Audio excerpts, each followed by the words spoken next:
అధ్యాయము.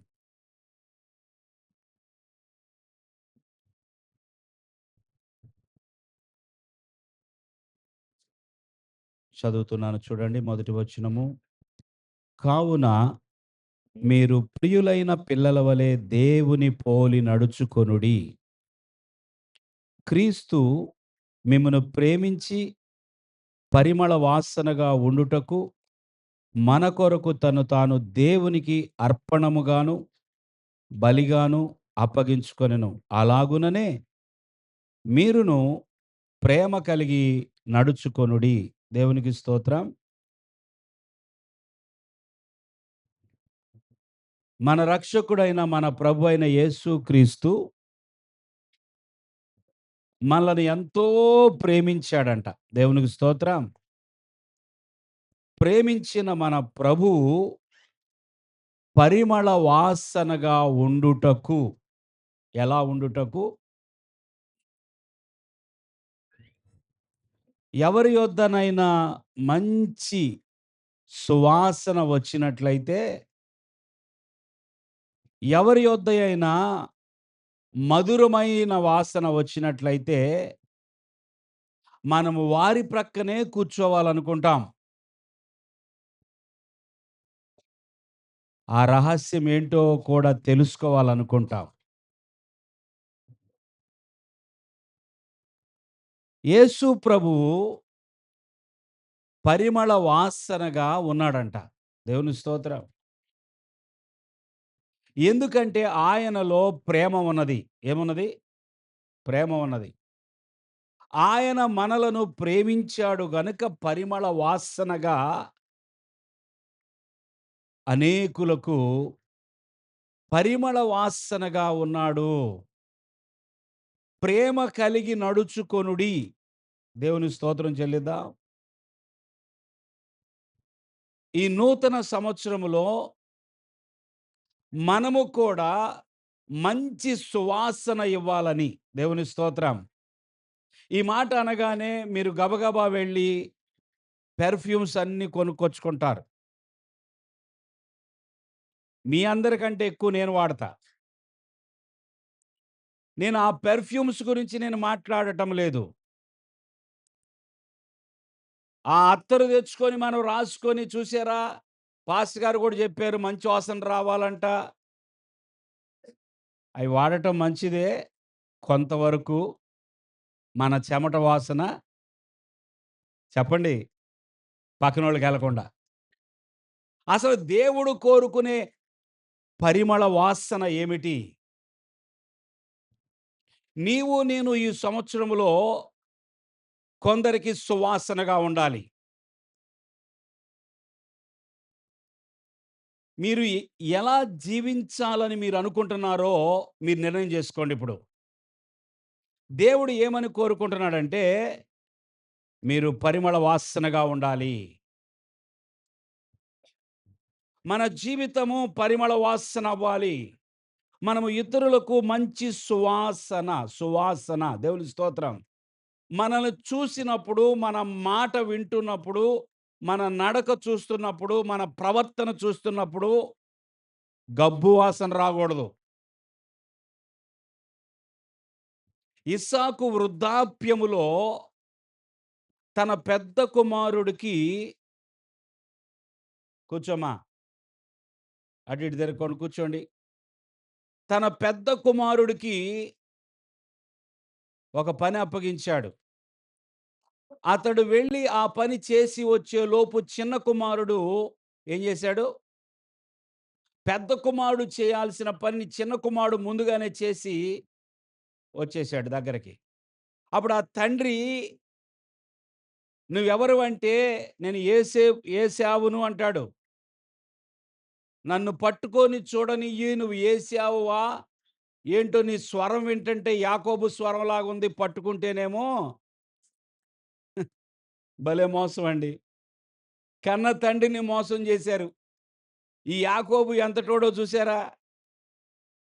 ఆ అన్నకి రోమాలుంటాయి గనక ఆళ్ళ అమ్మ సహాయం చేసిందిలెండి. అది మనందరికి తెలుసు. మొత్తం మీద ఇద్దరు కలిసి మంచి ప్లాన్ చేశారు. పాపం ఆయనకి వృద్ధాప్యంలో దృష్టి మాంద్యం వచ్చింది. ఆ రోజుల్లో ఇది లేవేమో మరి. ఆయనేమో శుభ్రంగా తినేసాడు తీసుకొచ్చిన విందుని ఆరగించి చూడలేక పట్టుకున్నాడు. పట్టుకొని "నువ్వు ఎవరివంటే ఈయన ఏశావు" అంటాడు. యాకోబు ఏం చెప్తున్నాడు? నేను ఏశావుని అంటున్నాడు. ఏమో స్వరం వింటేనేమో యాకోబు స్వరంలాగా ఉంది. పట్టుకుంటే ఏశావులాగా ఉన్నాడు. ఇది ఏంటో నాకు అర్థం కావట్లేదు అనుకున్నాను. ఎందుకొచ్చిందిలే ఆయన కడుపు నిండింది కాబట్టి, ఆయన తృప్తి పడ్డాడు కాబట్టి ఆశీర్వదించేశాడు. బ్లెస్సింగ్స్ ఎటెళ్ళిపోయినియి? యాకోబుకెళ్ళిపోయినియి. దేవునికి స్తోత్రం. ఎవరికెళ్ళాల్సిన బ్లెస్సింగ్సు? ఈ సంవత్సరంలో మీకు రావాల్సిన బ్లెస్సింగ్స్ ఇంకొకళ్ళకి వెళ్ళకూడదు. ఎళ్ళాలా? వెళ్ళకూడదంటే మరి చెప్పండి. మీ మీదకి రావాల్సిన దీవెనలు, మీ మీదకి రావాల్సిన ఆశీర్వాదాలు మీ మీదకే రావాలి. అయితే మరి ఆ తండ్రి అంటాడు గదా! ఒక సందర్భంలో, "నా కుమారుడి యొక్క వాసన చేనిలోని సువాసన. సువాసనలాగా ఉంది." అంటే ఈయన వాసన గూడా చూస్తున్నాడు. తన కుమారుడు వాసన ఆయనకి తెలుసు. కుమారుడు వాసన ఎలాగుందంట చేనిలోని సువాసన వలె ఉన్నది. ఆ! యెహోవా దీవించిన చేని సువాసన వలె ఉన్నది. 27 అధ్యాయం ఆదికాండము 27 వచనం 27, 27 అక్కడ ఏమున్నది? ఇదిగో నా కుమారుని సువాసన సువాసన. నా కుమారుని సువాసన. చెప్పండి అందరూ. ఒక తండ్రి ఏమంటున్నాడంటే, నా కుమారుడు ఎలాంటి వాసన వస్తాడో నాకు తెలుసు. ఇప్పుడు సైలస్ చెప్పాలి. తన కుమారుడు ప్రిన్స్ ఏ వాసన వత్తాడో. ఆయనకి తెలుసు. నా కుమారుడు సువాసన నాకు తెలుసు. నా బిడ్డలు నా దగ్గర ఉంటారు గనక, నా బిడ్డలు వాసన నేను ఎరుగుదును. ఈ నూతన సంవత్సరంలో చాలా చెప్దామనుకున్నాను గానీ, అంత చెప్తే మీరు భరించలేరు. గనుక కొంచెం నిన్న, మొన్న అద్భుతమైన మాటలు మీరు విన్నారు. దేవునికి స్తోత్రం. 2 రాత్రులు మనము కడుపు నిండిపోయింది. కనుక కొంచెం ఖాళీగానే పంపుదాం. దేవునికి స్తోత్రం. నా కుమారుని సువాసన పరమందున్న తండ్రి ఏం కోరుకున్నాడంటే ఈ నూతన సంవత్సరంలో హల్లెలూయా! హల్లెలూయా! పరమందున్న తండ్రి ఏం కోరుకున్నాడంటే ఇక్కడ కూర్చున్న ప్రతి ఒక్కరి విషయంలో నా కుమార్తె వాసన, నా కుమారుడు వాసన పరిమళ వాసనగా ఉండాలి. హల్లెలూయా! వీరు సువాసనగా మారిపోవాలి. వీరు మధురమైనటువంటి ఆ మధురమైన ఆ స్మెల్ ఈ లోకానికి ఇవ్వాలి. యేసు ప్రభు చెప్పిన మాటల్లో కొన్ని మాటలు మీరు ఈ లోకానికి వెలుగై ఉన్నారు. అన్నాడా? అన్నాడా? అనలేదా? మీరు ఈ లోకానికి ఇంకా ఏం చెప్పాడో యేసయ్య ఇంకొకళ్ళు చెప్పండి ఇంకో మాట. మీరు ఈ లోకానికి ఉప్పై ఉన్నారు. మీరు లేకపోతే ఈ ప్రపంచానికి, ఈ లోకానికి రుచే లేదు. వితౌట్ క్రిస్టియన్స్ దేవునికి స్తోత్రం చెల్లిద్దాం. క్రైస్తవుడు లేకుండా ఈ ప్రపంచానికి రుచి. క్రైస్తవుడు లేకపోతే వెలుగు కూడా లేదు. ఏంటండి ఇంత స్వార్థంగా మాట్లాడుతున్నారని మీరు అనుకుంటున్నారు. పరిశుద్ధ గ్రంథములో ప్రభువు చెప్పిన వెలుగు, ఆ వెలుగు గురించి ధ్యానిస్తే అర్థమవుతది. క్రైస్తవ జీవితం ఎలాగుంటదో. హల్లెలూయా! ఆ ఉప్పు గురించి, ఆ ఉప్పు గురించి దేవునికి స్తోత్రం.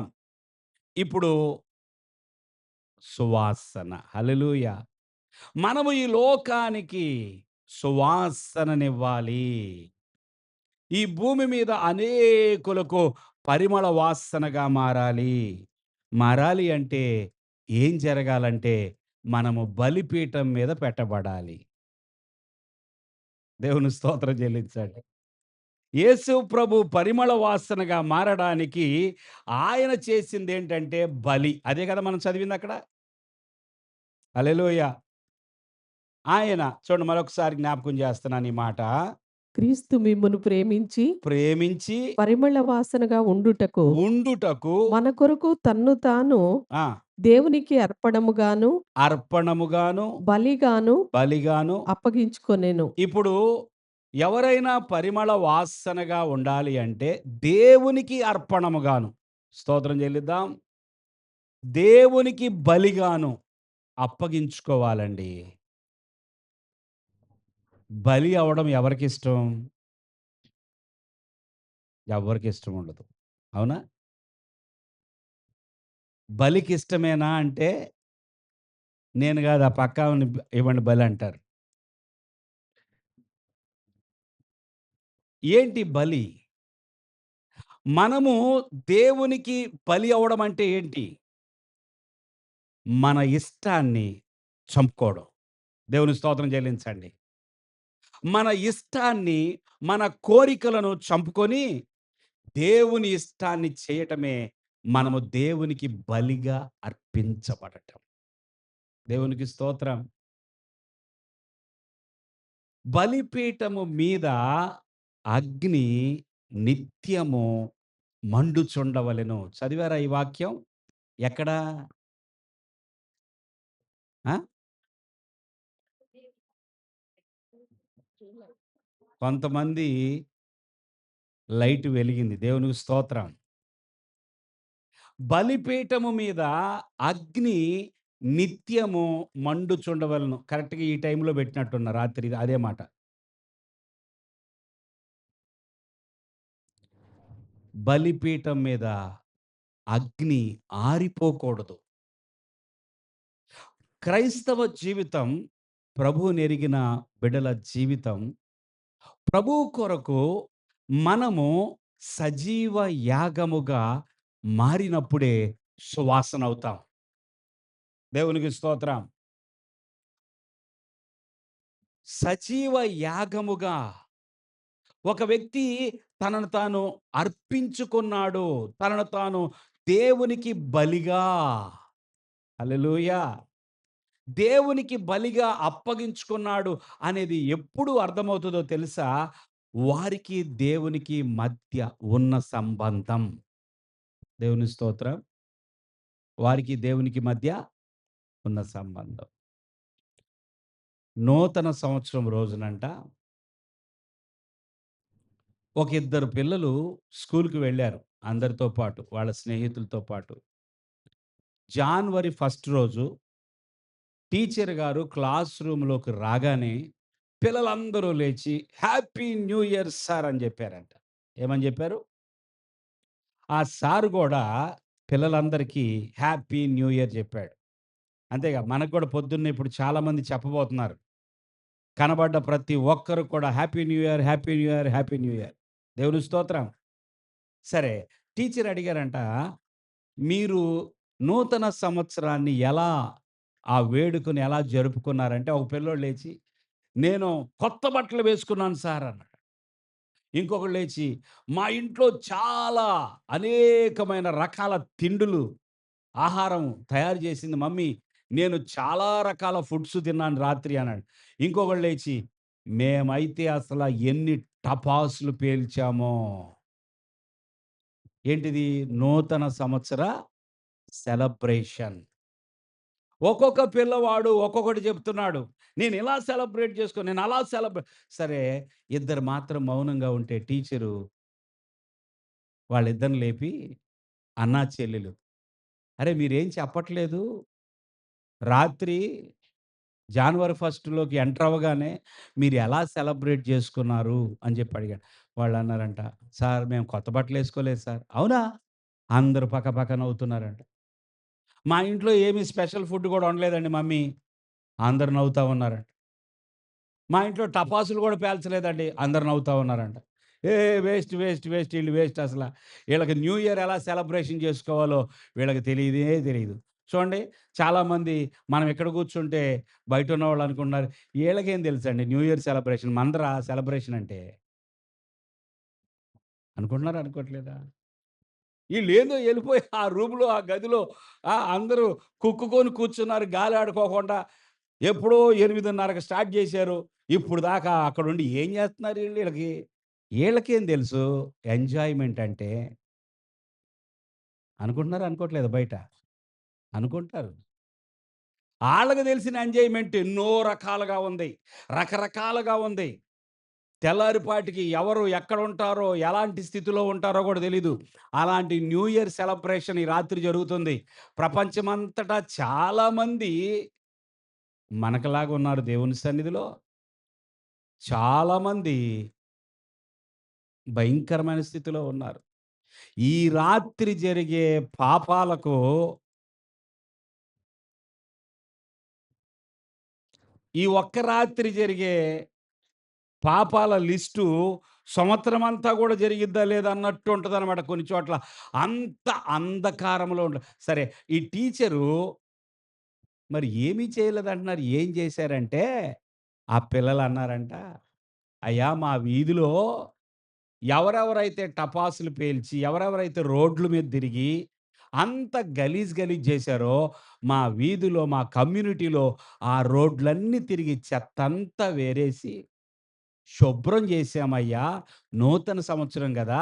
తెల్లవారేటప్పటికి అంత శుభ్రంగా ఉండాలని మేము సెలబ్రేషన్ ఏం చేయలేదు కానీ, రోడ్లన్నీ మా కమ్యూనిటీలో రోడ్లన్నీ శుభ్రం చేశాము. మేము శుభ్రం చేయటం మొదలుపెట్టినాక కొంతమంది పెద్దవాళ్ళు గూడా వచ్చి మాతో కలిసారు సార్.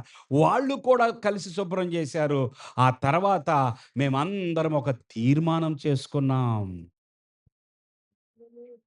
ఈ సంవత్సరమంతయు మన కాలనీని శుభ్రంగా ఉంచుకుందాం. దేవునికి స్తోత్రం చెల్లించండి. ఈ మాటలు చెప్పేటప్పటికి దేవునికి స్తోత్రం. ఈ మాటలు చెప్పేటప్పటికి టీచర్ కళ్ళమ్మట నీళ్లొచ్చాయి. ఇప్పుడు దాకా నవ్వారే పిల్లలు. బట్టలు లేవంట ఈళ్ళకి. తిండి తినలేదంట. టపాసులు పేల్చలేదంట. అసలు న్యూ ఇయర్ అంటే వీళ్ళకి ఆ పిల్లలు తలదించుకున్నారు. వీళ్ళు తీసుకున్న తీర్మానము ఆ కాలనీలోనే ఒక సువాసన. హల్లెలూయా! హల్లెలూయా! దేవుని బిడ్డలారా, మనము ఈ రాత్రి తీసుకునే తీర్మానము చాలా ప్రాముఖ్యం.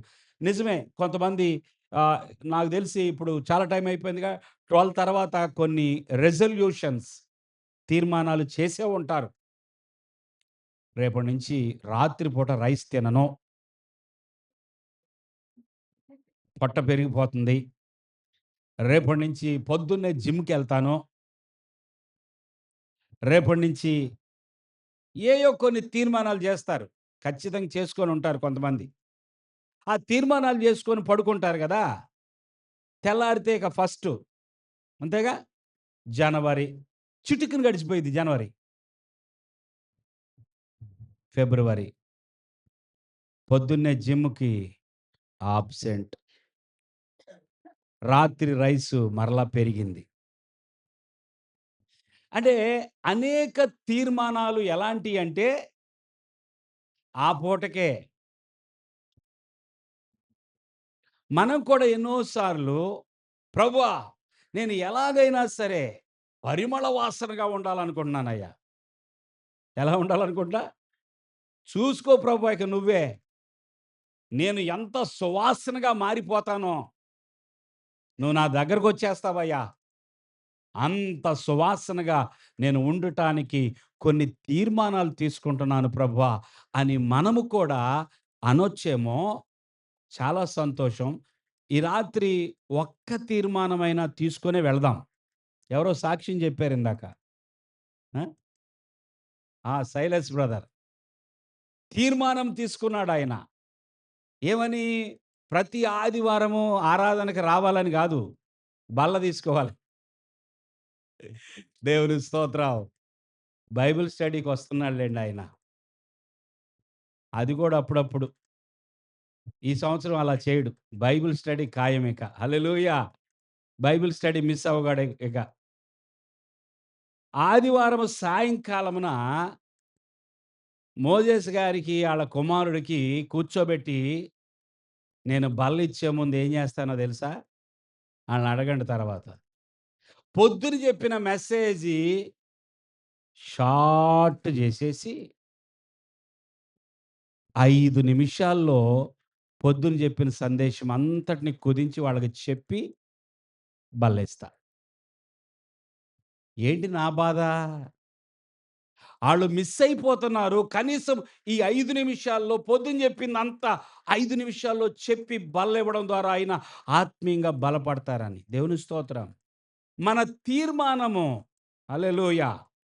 మన తీర్మానము స్ట్రాంగ్‌గా ఉంటే, మన తీర్మానము బలంగా ఉంటే, మనము పరిమళ వాసనగా అయితే మన తీర్మానము విషయములో మనకు మనమే తీసుకుంటే సక్సెస్ కాలేము. దేవుని కృపను వేడుకోవాలి. హల్లెలూయా! దేవుని కృప మీద ఆధారపడి, అయ్యా! ఇదిగో నీ సన్నిధిలో 1 లేదా 2 తీర్మానాలు తీసుకుంటున్నాను ప్రభువా. ఈ నూతన సంవత్సరంలో ప్రభువా, ఇదిగో నాయనా నేను పరిమళ వాసనగా ఉండులాగున 2 తీర్మానాలు చేస్తున్నాను. ఆ చిన్న పిల్లలు చేసుకున్నట్టుగా. ఈ సంవత్సరం అంతయు, ఈ నూతన సంవత్సరం అంతయు మన కమ్యూనిటీ అంతా, మన కాలనీ అంతా శుభ్రంగా ఉండాలని తీర్మానం చేసుకున్నారంట. ఈ రాత్రి మనం దేవుని ఎదుట ప్రభువా నీ కృప నాకు కావాలి. నేనొక తీర్మానం చేసుకుంటున్నాను. ఎందుకంటే నీవు నన్ను సువాసనగా మారమంటున్నావు. హల్లెలూయా! నీవు నన్ను సువాసనగా ఉండమంటున్నావు గనక నేనొక తీర్మానం ఏంటా తీర్మానము? నంబర్ 1 మనము దేవుని యొద్ద ప్రతి దినము దేవుని దర్శనాన్ని కోరుకోవాలి. హల్లెలూయా! నేను వాక్యాలు చదివించను. దేవుని దర్శనమును కోరుకోవాలి. దేవుని యొద్దకు యాకోబు భక్తుడు ఏమంటాడో తెలుసా? మీరు దేవుని యొద్దకు రండి. ఆయన మీ యొద్దకు చప్పట్లు కొడదాం దేవునికి. గమనించండి సహోదరులారా, సహోదరీల్లారా. మనము దేవుని యొద్దకు ఒక అడుగు వేయకోకపోతే, ఈ సంవత్సరంలో నేను దేవుని యొద్దకు వెళ్తాను. హల్లెలూయా! నేను దేవుని యొద్దకు వెళ్తాను. ఎందుకో తెలుసా? దేవుడు నా దగ్గరికి రావాలి. చెప్పండి అందరూ. దేవుడు నా దగ్గరికి నాకు దైవ దర్శనము కావాలి. నాకు దేవుడు కావాలి. దేవుని దర్శనము కావాలి. గనుక నేను ఒక అడుగు వేస్తా. దేవుని స్తోత్రం. దేవుని యొద్దకు వెళితే దేవుడు మన యొద్దకొస్తాడు. రెండవది, రెండవ తీర్మానము, నేను ప్రార్థన విషయంలో, వాక్య ధ్యానం విషయంలో క్రమము కలిగి ఉంటా. దేవుని స్తోత్రం. మనము పరిమళ వాసనగా మారాలి అంటే, మనము అనుదినము, ప్రతిదినము ప్రార్థన చేసుకోవాలి. వాక్యము చదవాలి. క్యాలెండర్ ఇచ్చాం గదా! ప్రతి సంవత్సరం క్యాలెండర్ తీసుకెళ్తున్నాం గదా! ఇప్పుడు ఒక్క మాట అడుగుతాను. ఆ ఫస్ట్ అదే పేజీలో పైన ఉంటది చూసారా? అదో అది చదవండి పైది పెద్దది. ఇదిగో సమస్తమును ఆ! ఇప్పుడది జనవరి, ఫిబ్రవరి గదా! జనవరి, ఫిబ్రవరి నెలలు గదా! ఆ పైనున్న వాక్యము ఒక్కసారైనా చదువుతున్నారా? ఆ నెలలో ఈ క్యాలెండర్‌లు ఎవరు కనిపెట్టారో గాని అంటే ఇలాగ వాక్యాలు రాసి ప్రతి చర్చి వాళ్ళు క్యాలెండర్‌లేస్తున్నారు. మొదట్లో నేను ఇష్టపడేవాడిని గాదు. ఇప్పుడు ప్రతి చర్చి వాళ్ళేస్తుంటే మనం చేయకపోతే తప్పయిపోయిద్దని మొదలుపెట్టాం. ఇప్పుడు క్యాలెండర్ ఇచ్చిన తర్వాత మీరు తీసుకెళ్ళి దాన్ని గోడకు తగిలిచ్చి ఒక్కసారి కూడా చదవరా? ఆ పెద్ద వాక్యం. చిన్న వాక్యాలు వదిలేయండి ఇక. ఆ పెద్ద వాక్యం ఎంత ఘోరం గదా! ఇంకేంటి మనం పరిమళ వాసనగుండేది. వాక్యం మీద మనసు లేదు. ప్రార్థన మీద మనసు లేదు. దేవుని యొద్దకు వెళ్ళము. తీర్మానం చేసుకుందాం. ప్రభువా! ఈ సంవత్సరంలో నేనొక క్రమం కలిగి ఉంటా. దేవుని స్తోత్రం. నాకు ఒక క్రమము నేర్పించయ్యా, నీకు లోబడతానయ్యా. నీ సన్నిధిలో ప్రార్థన చేసుకోకుండా బయటికి వెళ్ళను. దేవుని స్తోత్రం. నేను ప్రార్థనలో ఉంటానయ్యా. నేను వాక్య ధ్యానం చేస్తానయ్యా. ప్రభు అన్నాడు గదా! నేను పరిశుద్ధుడనై ఉన్న ప్రకారము మీరును. మూడవ తీర్మానం. ప్రభువా, నాకు పరిశుద్ధత కావాలయ్యా. దేవుని స్తోత్రం. ఏం కావాలి? పరిశుద్ధత కావాలంటే అపవిత్రతను ఏం చేయాలి? విడిచిపెట్టాలి. దేవుని స్తోత్రం. అపవిత్రతను అసహ్యించుకోవాలి. అందరూ ఆ మాట చెప్తారా? అసహ్యించుకోవాలనండి. చెడుని, అపవిత్రతను అసహ్యించుకోవాలి. దేవునికి స్తోత్రం. నువ్వు అసహ్యించుకుంటూ ఉంటే, చెడుని ద్వేషిస్తే ఆటోమేటిక్‌గా పవిత్రత నిన్ను అంటుకొనుంటది. దేవునికి స్తోత్రం. దేవుని బిడ్డలారా, తీర్మానము చేసి ఆయన సన్నిధిలో ప్రభువా, ఎలాగైనా ఈ సంవత్సరము నీకు నేను దగ్గరగా ఉండాలి ప్రభువా. ఎలాగైనా ప్రభువా ఈ సంవత్సరము పరిశుద్ధంగా బ్రతకాలనుకుంటున్నానయ్యా. ఎలాగైనా ఈ సంవత్సరం ప్రభువా, అయ్యా నీ సన్నిధికి వెళ్ళాలనుకుంటున్నాను ప్రభువా. ఇదే నేను నన్ను నేను అర్పణగా, బలిగా అర్పించుకుంటున్నాను. దేవుని స్తోత్రం. నన్ను నేను నీకు అర్పించుకుంటున్నానయ్యా. నా జీవితము నీకే అర్పణ. హల్లెలూయా! ఎవరికండి మనము? ఎవరికి మనం అర్పణ? దేవునికి. దేవునికి అనేకమైన అర్పణలు చెల్లించే మనము, మనకు మనమే అర్పణగా మారిపోవాలి. దేవుని స్తోత్రం. మనకు మనమే కానుక. కానుక పెట్టెలో కానుక వేస్తున్నాం. కానీ మన మనసు ఏమవ్వాలో తెలుసా? నేనే నీకు కానుకయ్యా. హల్లెలూయా! నా జీవితమే నీకయ్యా. ప్రతి దినము నువ్వు నాతో మాట్లాడు ప్రభువా. నీ దర్శనం నేను కోరుకుంటున్నాను ప్రభువా. నేను నీకు లోబడతాను అని దేవుని ఎదుట కొన్ని తీర్మానాలు తీసుకుందాం. ప్రభువుని నమ్మిన బిడ్డలారా, బాప్తిస్మము పొందాలని తీర్మానం కూడా తీసుకోవడానికి ముందుకు రండి. దేవుడు మీ జీవితంలో అద్భుతాలు చేస్తాడు. దేవునికి లోబడుట కంటే గొప్పది మరొకటి ఏదీ లేదు. తలలు వంచండి. కళ్ళు మూసుకోండి.